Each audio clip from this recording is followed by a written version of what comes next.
Folks, let's move on to our next topic. What really was the sign of Jonah? As you recall, in Matthew chapter 12, some of the scribes and Pharisees came to Jesus saying, "Teacher, we want to see a sign from you." But he answered and said to them, "An evil and adulterous generation seeks after a sign, and no sign will be given to it except the sign of the prophet Jonah.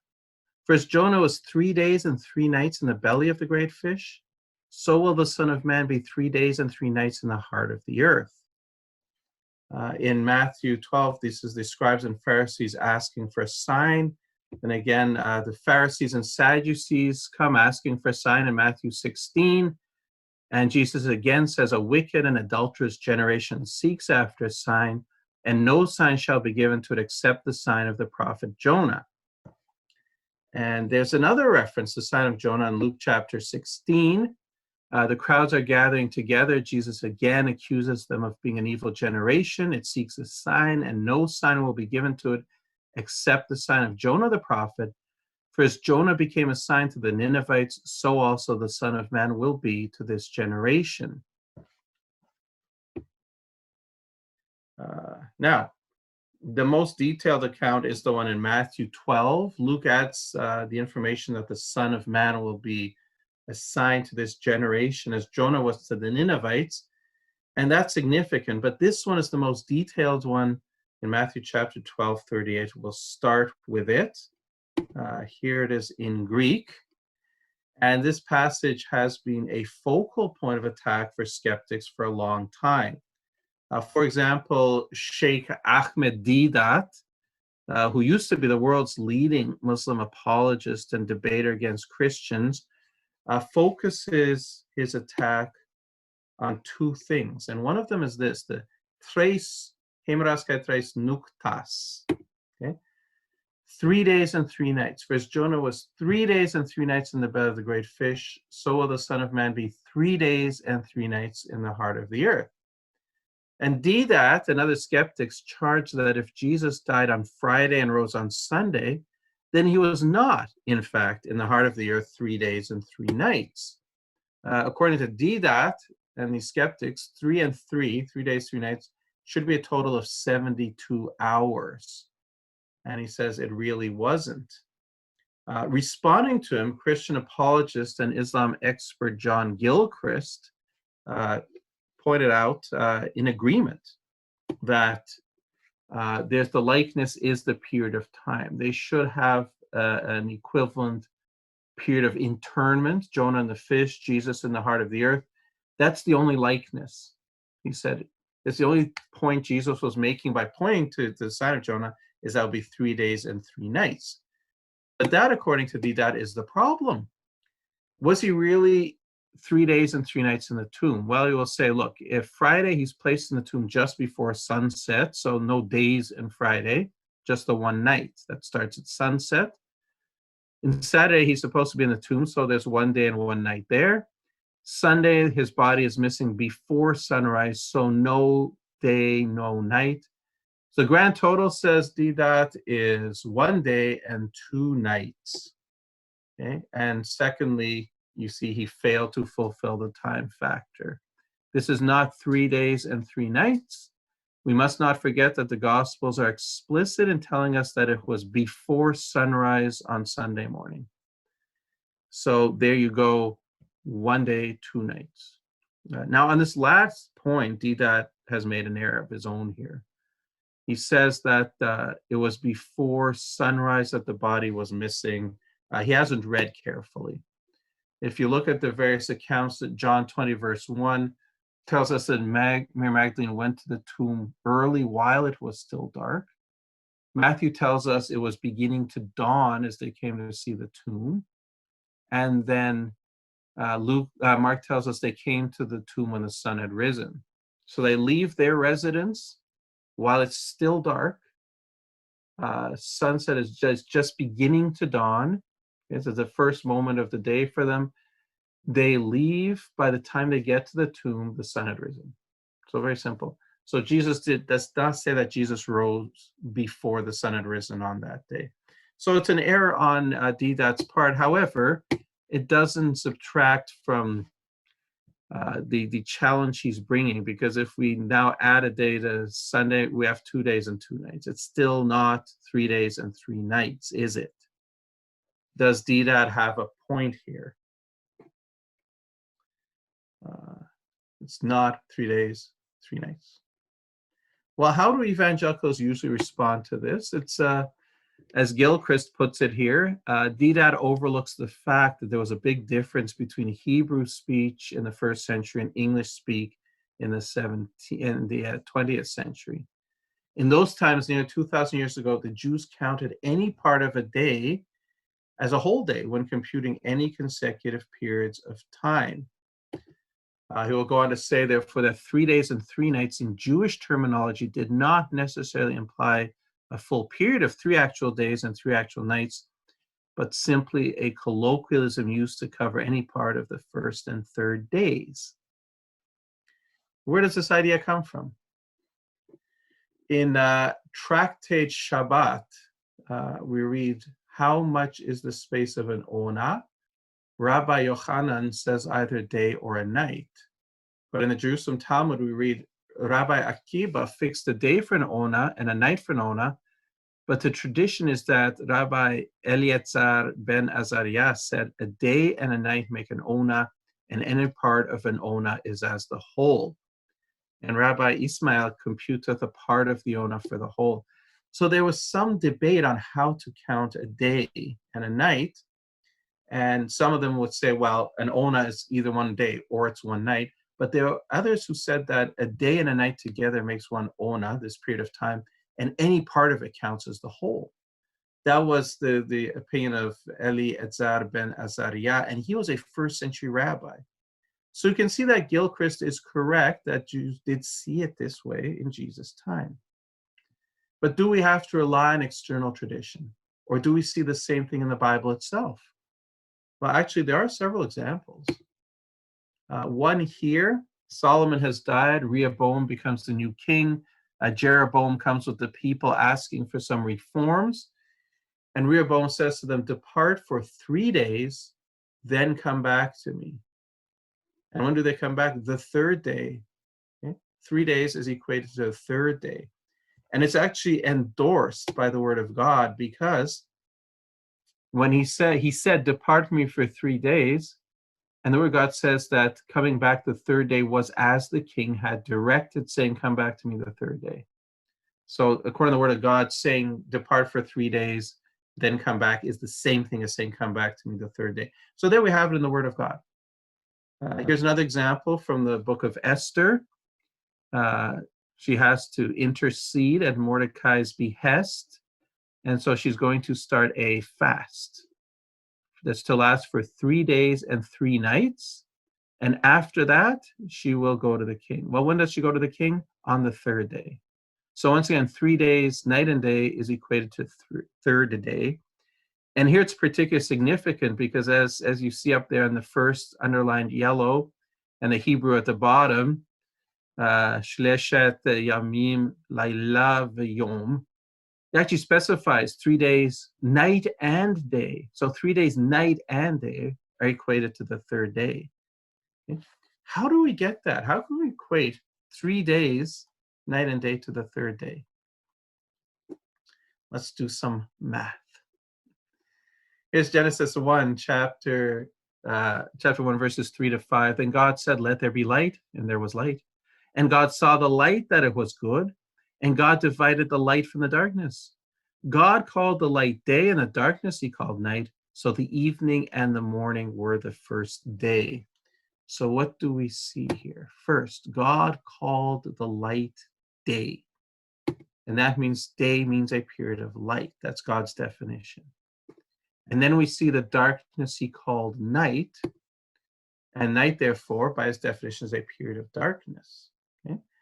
But at the same time, we also see this. The evening and the morning were the first day. So here, day is equated to a period of light plus a period of darkness. Okay? Well, we've already seen that a period of light is equal to a day. So let's substitute day there in place of period of light. So now if the day is equal to day plus a period of darkness, And we've already seen that a period of darkness is called a night, which means a day is equal to a day plus a night. So day is used in two ways. It's used for a 24-hour period and daylight hours, in which case a 24-hour day can always be equated to a day and a night, where the context tells you a period of light is in view. So in this form, it's always the same number. So here knows that day and night is a 24-hour day. Now, we've already seen that 3 days can mean the same as third day. One more example should drive this home for you. Okay. Matthew 28:62 to 65. We saw this in the last talk. The chief priests and Pharisees come to Pilate. They want a guard for the tomb. They remember that Jesus said after 3 days. So how long do they ask for the guard? How long should the tomb be made secure? Until the third day. So they themselves understand that after 3 days means the third day. Okay. Let's bring it all home together. Okay. The third day is equal to 3 days. Right? We saw that. In God's economy, a day is a day plus a night. So the third day is 3 times a day plus a night. By the commutative principles of mathematics, the third day then is 3 times day, 3 days, plus 3 times night, 3 nights. So we have the third day is equal to 3 days and 3 nights. And there you go. God's mathematics. So when he says third day, and he says 3 days and 3 nights, it's saying the same thing. By rising on the third day, Jesus did exactly what he said he would do, be in the heart of the earth 3 days and 3 nights. Crucified Friday, risen Sunday, so he's in the tomb Friday, Saturday, Sunday. Okay. So you remember what Didat said, this is not simply a matter of mathematics, it's simply looking carefully at how the terms are defined by God in the Bible. Okay. So there's his error. Okay. So that settles the issue. Now, some have pointed out as well that, and we don't need this, but they've pointed out that Romans measure time differently from the Jewish people. So it's a matter of interest. We don't necessarily need it, but because the 3 days and 3 nights is equal to third day. But while the Jews traditionally measured days from sunset to sunset, the Romans, their overlords, measured days from midnight to midnight, as we read in Pliny the Elder and Macrobius. In the Gospel according to John, John seems to use the Roman day, as you can tell by comparing the hour of the day when Jesus was crucified, when there was a period of darkness and so on. He seems to be using the Roman day, not the Jewish day. Okay? If some Jews used that Roman definition, then we have Friday day, Friday night, Saturday night, Saturday day, Saturday night, Sunday day. That's 3 days and 3 nights. Okay?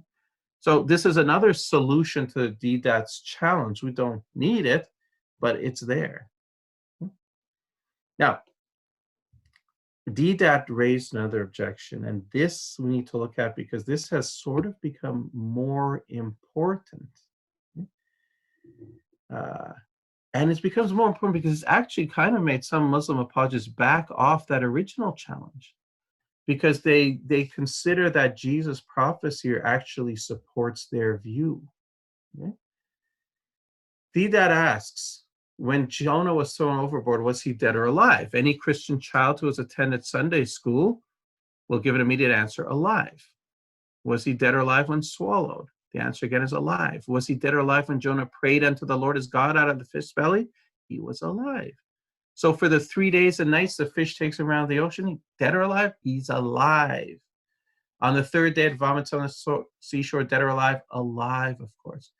What had Jesus prophesied about himself? He said, as Jonah was, so shall the Son of Man be. So if he's like Jonah, would he have been dead for those 3 days and 3 nights, or alive? Well, if he's like Jonah, he would be alive, just like Jonah. Alive, alive, alive. If he was like Jonah, he had to have been alive in the tomb. He didn't actually die, because if he were dead, he would be unlike Jonah, not like Jonah. Okay?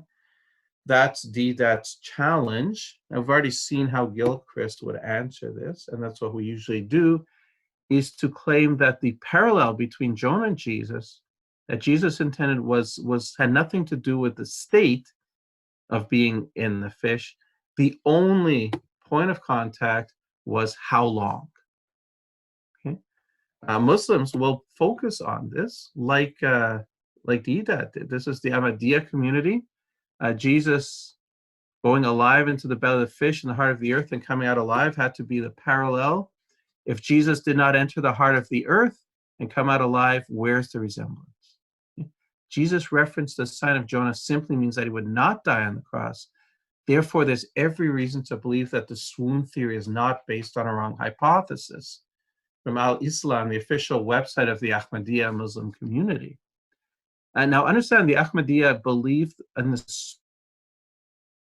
so-called swoon theory, which is that Jesus didn't die on the cross. He just looked dead. He fainted, went unconscious. He was alive when he was put into the tomb, and he was alive. He revived and came out. He was never really dead. And there are Muslims, more of them, embracing this view now because it's becoming harder and harder to deny the story of the resurrection. And so they will say, yes, he was there, and he just swooned. He didn't really die. Okay.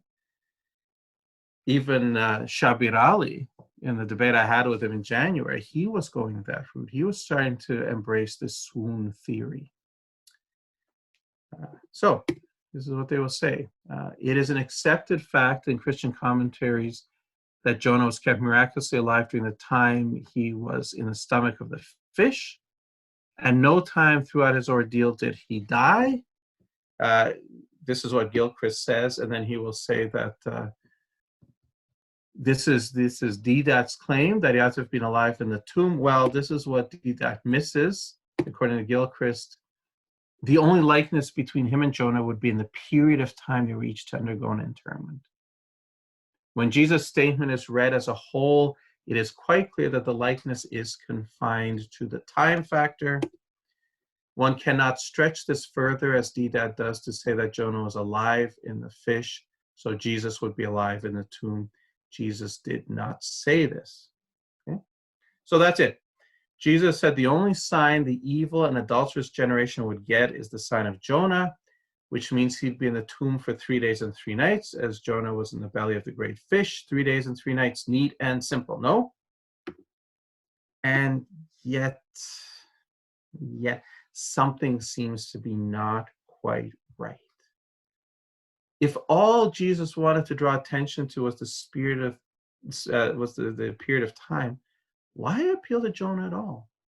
I mean, Jesus was quite capable of telling people how long he would be in the tomb without any mention of Jonah. He told this to his disciples without mentioning Jonah. He told us to his disciples again without mentioning Jonah. Oh, but this was to the evil and adulterous generation, the sign of Jonah. That was to his enemies. Well, he did the same thing to his enemies. And a kicker as well, in Luke, when Jesus refers to the sign of Jonah, he says nothing about the 3 days and the 3 nights. He says, as Jonah became a sign to the Ninevites, so also the Son of Man will be to this generation. Well, how would 3 days and 3 nights be of any significance to the Ninevites? It wouldn't. They wouldn't even know about it. It couldn't be 3 days there because there's no 3-day point of comparison here for the Ninevites. So that creates a potential problem. And while we're at it, this is interesting too. Jonah now goes to Nineveh. He enters, he starts preaching, cries out and said, "Yet 40 days and Nineveh shall be overthrown." So the people of Nineveh believed God. And they proclaim a fast. They're hoping that God will have mercy on them. Let everyone turn from his evil way and from the violence that is in his hands. Who can tell if God will turn and relent and turn away from his fierce anger so that we may not perish? This is from Jonah chapter 3, verses 3b to 10. And the question comes up, why did they believe Jonah? Why did they believe in the power of God? Why did they believe that God could actually overthrow their city? This was the capital, the great capital city of the most powerful empire on earth at the time, arrogant, conquering, domineering, crushed all the crushed nations around them, crushed their gods. Why would the Ninevites suddenly worry about what the God of Israel says. And why even possibly think that he might be merciful? Guess we have to look at this more carefully, don't we? Let's go back to the story where Jonah is thrown into the water, and the Lord had prepared a great fish to swallow Jonah, and Jonah was in the belly of the fish 3 days and 3 nights. What was it that swallowed him? Okay? In Jonah, we're told it's a great fish. Okay? In Hebrew, dag gador, fish, great fish. He was in the great fish, belly of the fish belly. The Lord spoke to the fish. If we look in the New Testament, where Jesus talks about this sign of Jonah, the great fish is a ketos. Okay? And some people think that's whale, but really it's any large aquatic creature. So a great fish would certainly fit here. Let's ask some questions. Okay? See if this story is credible or not. Can a fish swallow a man? Can a man survive inside a fish? Well, first, can a fish swallow a man? There are 2 requirements as I see it. The fish has to actually be capable of swallowing a man, and the fish has to be found in the Mediterranean Sea. Now, 2 obvious candidates then. This is the one that usually shows up in kids' stories. A sperm whale. Okay?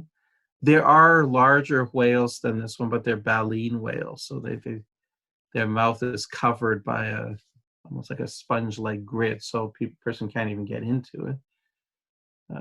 Most likely not going to get into it. Only really tiny, tiny things. So your sperm whale is probably your best candidate. It does live in the Mediterranean Sea and elsewhere. It's the one you see in Pinocchio, swallowing Geppetto and his entire ship. Your other candidate, would this candidate work? Okay.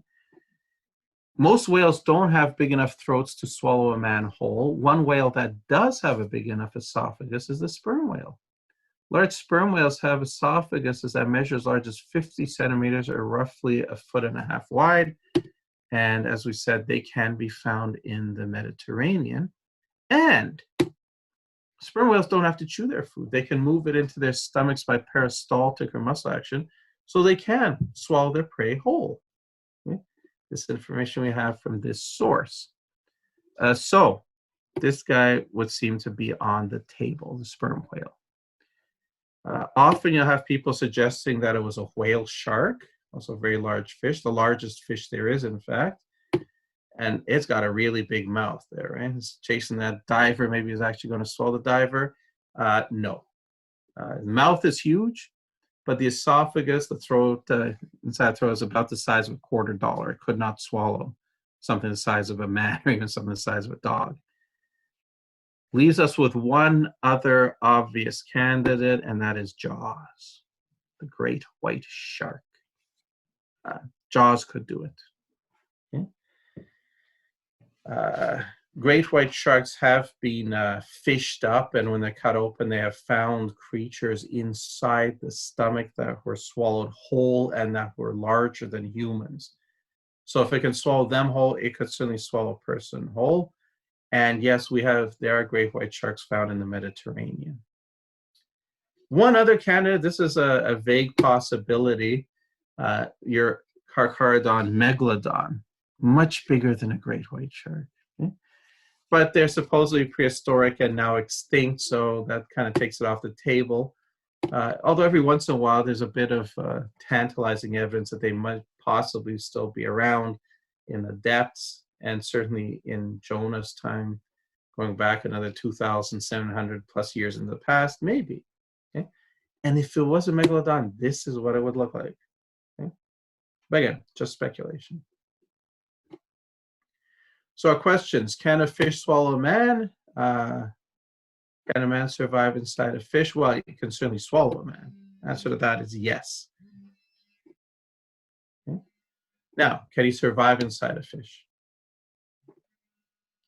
It's a question we ask now. Why or why not? Well, there are 2 impediments. Number one is your digestive juices.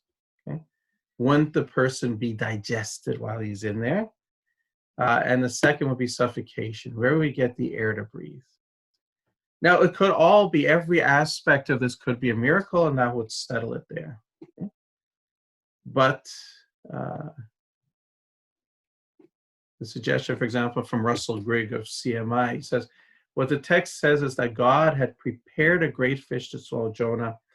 The words imply either a special act of creation or of modification of an existing sea creature to accommodate Jonah safely.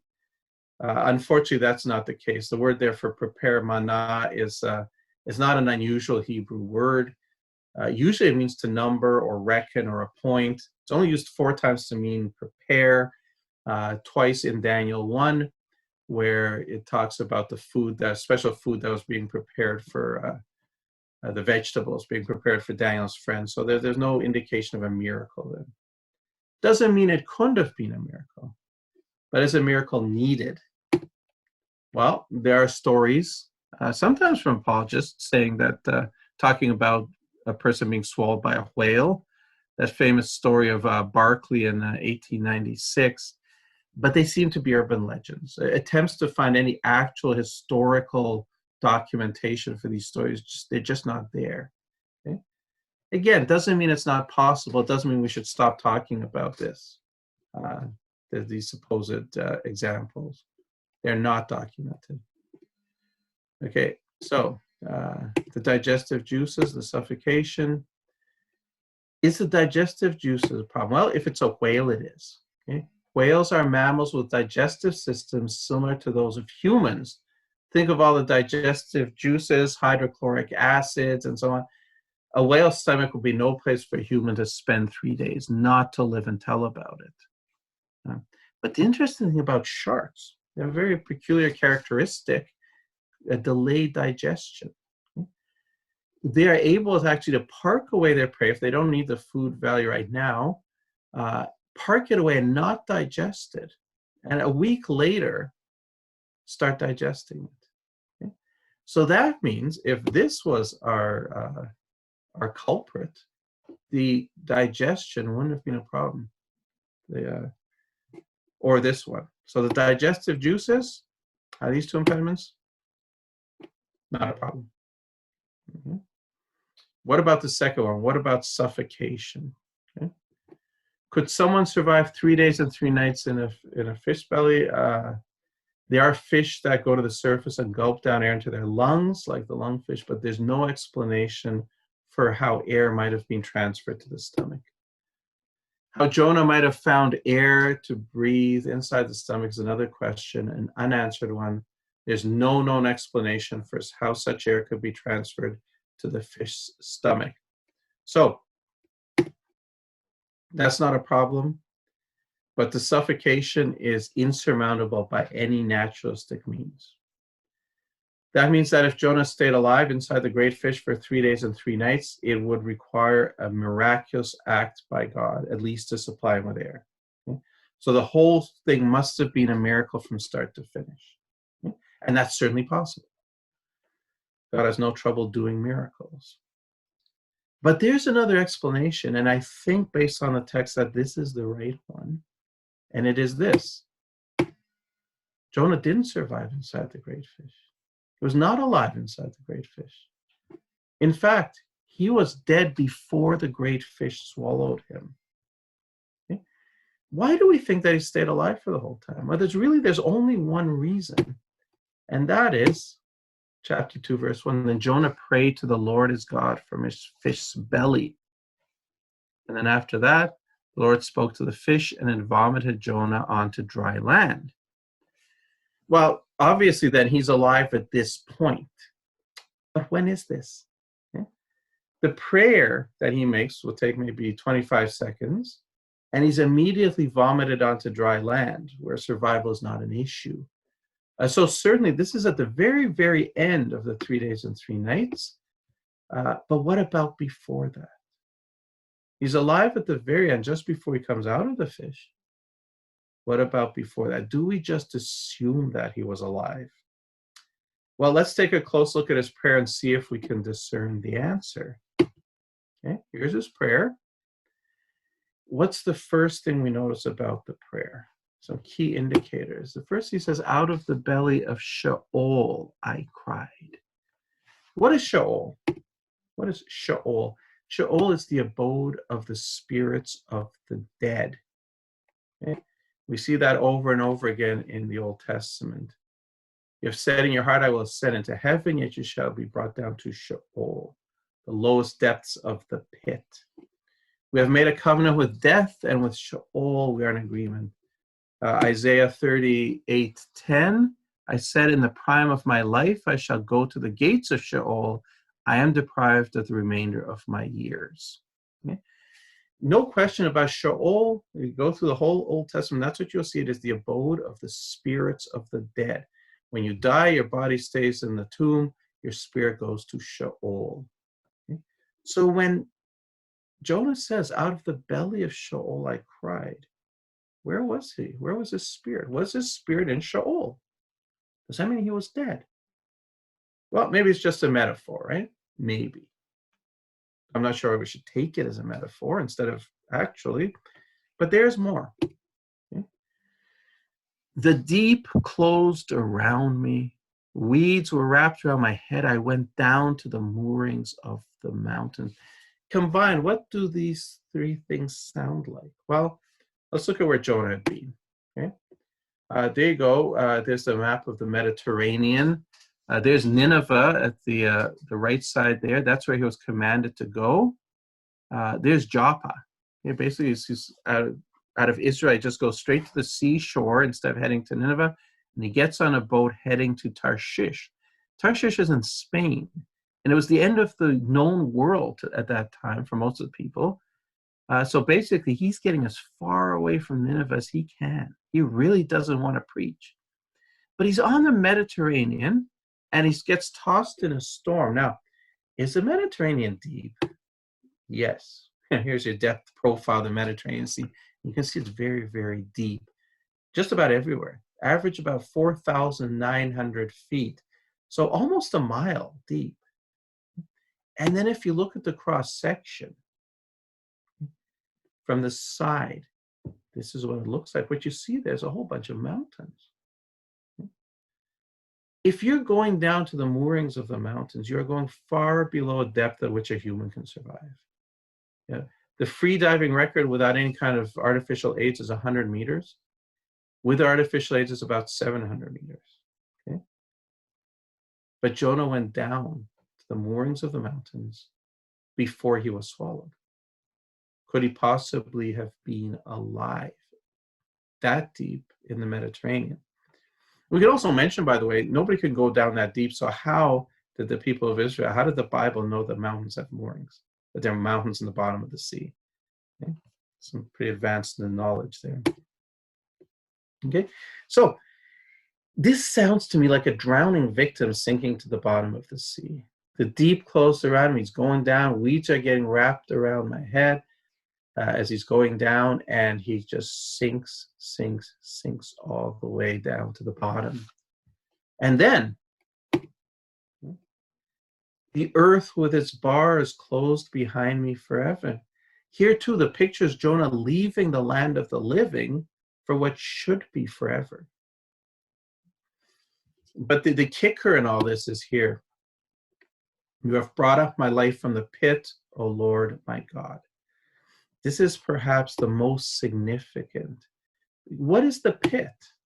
Okay, the pit, shachat, the pit, destruction. Most occurrences have no other possible interpretation than a reference to the afterlife. The pit is often interchanged with Sheol. Okay? So we see that. He keeps back his soul from the pit and his life from perishing by the sword. Going to the pit is dying. Yes, his soul draws near the pit and his life to the executioners. Going to the pit is dying. What profit is there in my blood when I go down to the pit? Will the dust praise you or declare your truth? Once again, to go to the pit is dying. Okay? On the flip side, Psalm 49:9, that he should continue to live eternally and not see the pit. Okay? So when you're in the pit, you're dead. And yet what does Jonah pray? You have brought up my life from the pit. And what's fascinating there, if in the pit is dead, there's so many references, as we've seen in the Old Testament, to the pit. Keep me from the pit. Don't let me go down to the pit, and so on and so on. There's one and only one place in the entire Bible where it talks about somebody having his life brought up from the pit. Only one time where somebody actually returns from the pit, and that's this one. And that, folks, sounds like a resurrection to me. So to recapitulate, it looks to me like he is alive at the very end. Previously, he had cried to God from the land of the dead. He was remembering how he had died, how he was raised, how he was brought back from the pit, brought back from the land of the dead, brought back from Sheol. He's suddenly alive. He's got about 25 seconds. He prays, and he is vomited back out.